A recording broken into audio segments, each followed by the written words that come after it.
Welcome to this channel. Mau belajar bahasa Indonesia atau bahasa Inggris dengan cara yang seru, santai, dan mudah dipahami? You're in the right place. Belajar kosakata dan ekspresi sehari-hari. Learn daily vocabulary and expressions. Dengarkan contoh situasi nyata. Listen to real-life examples. Subscribe sekarang dan nyalakan notifikasi. Let's learn together and have fun. Welcome to the deep dive, everyone, brought to you by Moat Car Channel. Today, we're embarking on a really practical journey into the Indonesian language. Our focus, it's all about those essential phrases, the vocabulary you actually need for super common everyday thing, shopping, running errands at, an Indonesian convenience store. Right. This isn't just about memorizing words. It's like a shortcut to communicating genuinely. And the foundation for this deep dive, our source material, it's this really comprehensive language lesson guide. What's great about it, I think, is that it's built for learners. So it gives you not just the words, but the context, the usage. That's so important. Yeah, that's what makes it stick, Yeah. for actually using it out there. Exactly. So think of your mission today like this. We're here to equip you with those core Indonesian phrases, the key vocabulary, and the grammar basics, so you can walk into that store and feel confident. We'll even touch on some of the cultural stuff behind the interactions. It's about feeling more at home faster. Sounds good. Okay, so let's dive in by looking at a really common situation. Our source gives us this great little dialogue. It's just a natural conversation between a mother and her son, Andy, getting ready for a shopping trip. Yeah, and this is such a good way to learn. Why is that? Well, learning phrases in context, like in a dialogue, it just works better, doesn't it? You remember things more easily because they're tied to a situation, maybe even a little bit of emotion, not just like words floating on a page. Totally agree. Okay, so we'll go through this bit by bit. Indonesian first, then the English, so you can really hear how it flows. Okay, the mother starts things off. She says, "Sepertinya kita kehabisan telur dan susu." Which means, basically, it looks like we're running out of milk and eggs. Simple enough start. Then Andy replies, "Aku akan ke toko kelontong dan membelinya." I'll go to the convenience store and buy them. Straightforward. Then the mother thinks of a couple more things. Yeah. Kita juga memerlukan air mineral dan buah-buahan untuk menjenguk ayahmu. Okay, so we also need to get mineral water and some fruit to visit your father, adding layers here. And Andy, being helpful, asks, "Baik Bu, ada lagi yang kita butuhkan?" Okay, Mom, is there anything else that we need? Good son. He is. Yeah. And his mother gives a practical reminder. Jangan lupa membawa payung, awannya kelihatan sangat gelap. Ah, yes. Don't forget to bring an umbrella. There are dark clouds outside. Very typical, depending on the season. Definitely. Oh. And Andy confirms, "Baik Bu, aku ambil payung dulu." Yes, Mom, let me get the umbrella first. And finally, the mother adds a little urgency. "Setelah berbelanja, kembalilah secepatnya karena kita tidak mau melewati waktu berkunjung hari ini." Right, after you shop for groceries, return quickly as we don't want to miss the visit time at the hospital today. So there it is. Okay, let's unpack this a bit. What really jumps out at you from this, simple but pretty rich exchange? It's just how much useful stuff is in there. High frequency words, everyday situations, but also maybe subtler things like how phrases are used, expressing likelihood with sepertinya or making requests. It hints at the communication style. Yeah, that politeness factor maybe. Could be part of it, yeah. Even in a simple family exchange. Okay, so that dialogue is our launch pad. Let's start building out your essential Indonesian toolkit. We need to zoom in on some of those key words from the conversation. Absolutely. Understanding the individual words is the first step. Let's start with sepertinya. The first word in the dialogue. Exactly. It's an intransitive verb, and it means to seem or to appear. You hear this a lot. It's often used, like you said, to soften things, state an observation or likelihood rather than a hard fact. It can be a subtle politeness thing. Okay, makes sense. Like hedging your bets a little. Next up, super practical, kehabi-san. Yes, kehebi-san. That's actually an idiom. It means to run out. You'll definitely use this one if you're shopping or cooking. Good one to know. And the actual word for shopping. That's belanja. It functions as a noun here, meaning shopping. Okay. And something very necessary, especially during certain times of the year in Indonesia. Payung. Just means umbrella, a noun. Yeah. Pretty sense sometimes. And the verb for visiting someone, like Andy visiting his father? That's jenguk. It specifically means to visit, usually someone who's maybe sick or in a specific place like a hospital. It carries that nuance. Interesting nuance. Okay, and a word you can't live without if you need anything. Perlu. Perlu means to need. It's a verb, and it's incredibly common in Versa. Right. And for buying healthy stuff. Buahan. That means fruits. It's a noun. You often see that reduplication, bu, to indicate plural or a variety of fruits. Ah, okay. Good tip. And a basic item from the dialogue. Susu. Susu is milk, simple noun. And finally, that word for sequencing things like after shopping. That's setelah. It means after. It's an adverb, super useful for linking actions together in time. Great. So now we've got these individual words, these tools, but the real magic happens when you see them working together, right? In full sentences. Exactly. This is where it starts to feel like, real language. Our source gives some great examples, like using sepertinya. Sepertinya sedang ada festival di seberang jalan. Which translates to, it seems like there's a festival going on across the street. That seems like again. Mm-hmm. Or using that idiom kehabisan. Bus kita berhenti karena kehabisan bensin. Our bus stopped because it ran out of gas. Yeah, that could definitely happen. Good phrase to know. Definitely practical. And some advice using payung. Di musim hujan sangat penting untuk membawa payung. In the rainy season, it's important to bring an umbrella. Very straightforward, useful advice. For jenguk, tying back to Andy. Andy menjenguk ayahnya setelah kecelakaan. Andy visits his father after the accident. See how it connects back to the dialogue's context. And showing off some local produce with buah-buahan. Beberapa buah-buahan asli Indonesia adalah manggis dan jambu biji. Some fruits that are native to Indonesia are mangosteen and guava. Oh, Mangosteen. You really do have to try it if you get the chance. It's amazing. it is. Okay, using susu and telur again.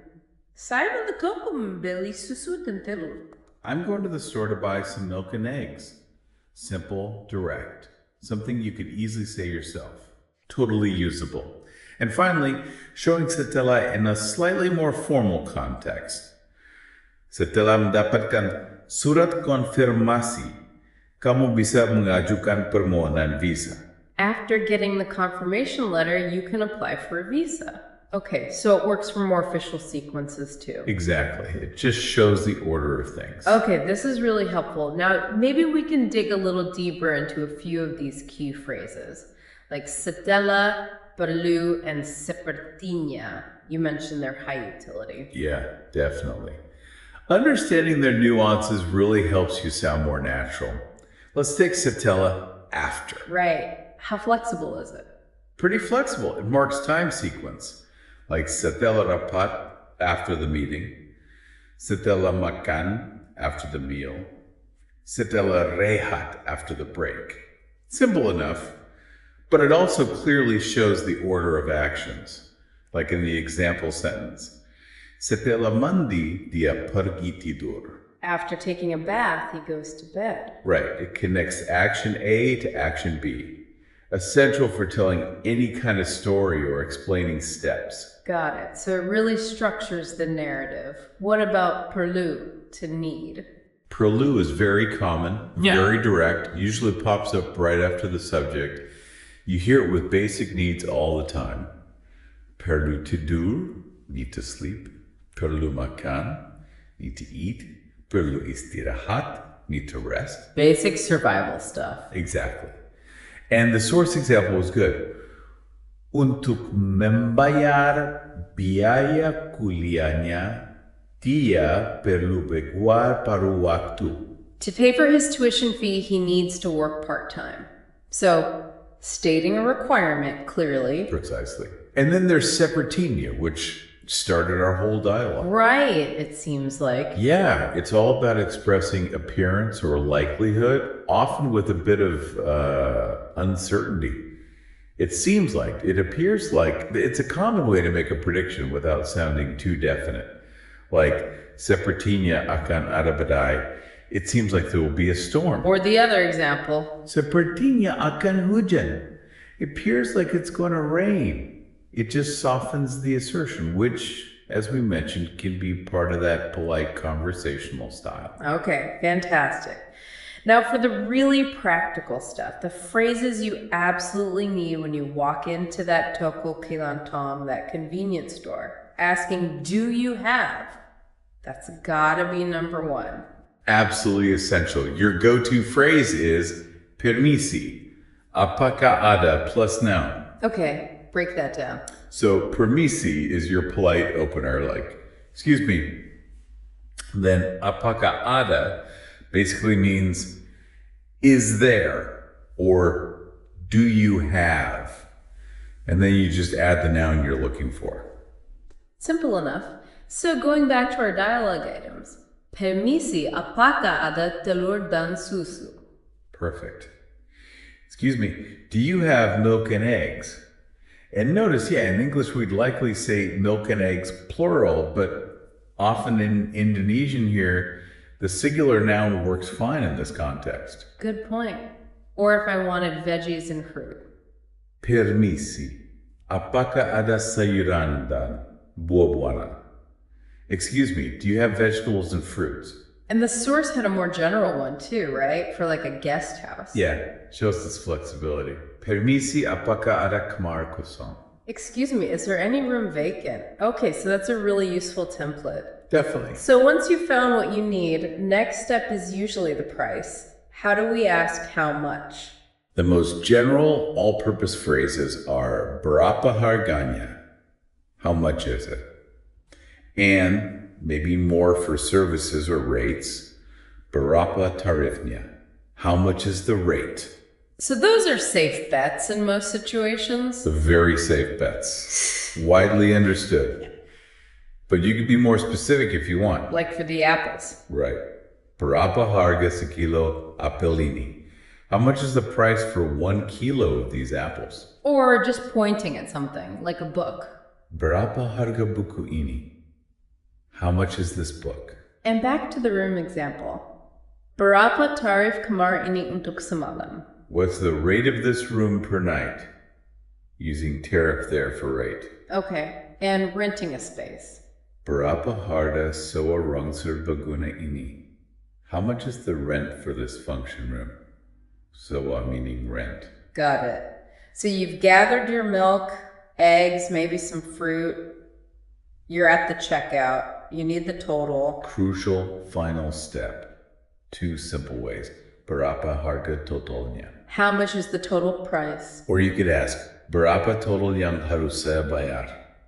How much is the total I should pay? Exactly. Both are clear, direct, and will get you that final number. Perfect. Those are genuinely useful, practical phrases. And as you're learning these and hopefully getting to use them, It's interesting to think about the bigger picture. You're not just learning words, you're plugging into the whole rhythm of daily life in Indonesia, including its economy. Ah, connecting it outwards. How so? Well, our source actually gives a little snapshot from back in Q3 2013. It mentioned consumption growth was around 5.6% then. Okay, specific data point. Yeah. And while it was slightly under prediction, 5.6% growth is still pretty healthy, right?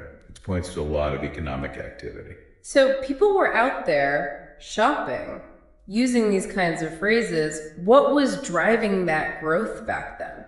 According to the source, it was things like increasing employment, rise in the minimum wage, salary increases for civil servants, basically factors that put more money into people's hands. Which means more spending power. Exactly. More domestic consumption. People buying everyday goods. Were there challenges mentioned too? It's never usually all smooth sailing. No, definitely not. The source mentioned challenges like high inflation, the rupiah weakening a bit, rising interest rates, things that can put pressure on an economy. Right. But interestingly, despite those headwinds, the economy showed resilience. And a big part of that support came from, yes, investment and trade, but especially strong domestic consumption. That internal engine of people buying things was really key. So, connecting that back, what does this mean for you, the listener, learning these shopping phrases? It means that when you use these words, you're participating in something real and vibrant. You're not just reciting lines. You're engaging with a dynamic economy where these exact transactions, these simple conversations at convenience stores are happening constantly. It's the living pulse of the language tied to the economic life. That's a great way to think about it. It adds another layer of meaning to learning even simple phrases. So there you have it, a pretty packed deep dive into practical Indonesian for your shopping trips. We went from that simple mother-son dialogue, broke down keywords, saw them in action in sentences, really nailed down those essential how to ask phrases for the store, Right. and even zoomed out to see how it all connects to the bigger economic picture. And I think the takeaway really is that learning even a bit of practical language like this, it does more than just help you buy milk. You know, it genuinely opens a door, a window into the culture, the daily life, the economy. It lets you connect in a way that just being a tourist doesn't quite allow. Absolutely. It transforms the experience. So maybe a final thought for you to take away from this deep dive. How might mastering just a few of these practical Indonesian phrases do more than just smooth out your next convenience store run? How could it actually deepen your whole appreciation for the everyday rhythm and the vibrant culture you'll find there? Something to think about. Definitely. Well, thank you so much for joining us on this deep dive on the Monodokar channel. We'll catch you next time. Thank you for watching this video. Hopefully useful. Don't forget to like and subscribe.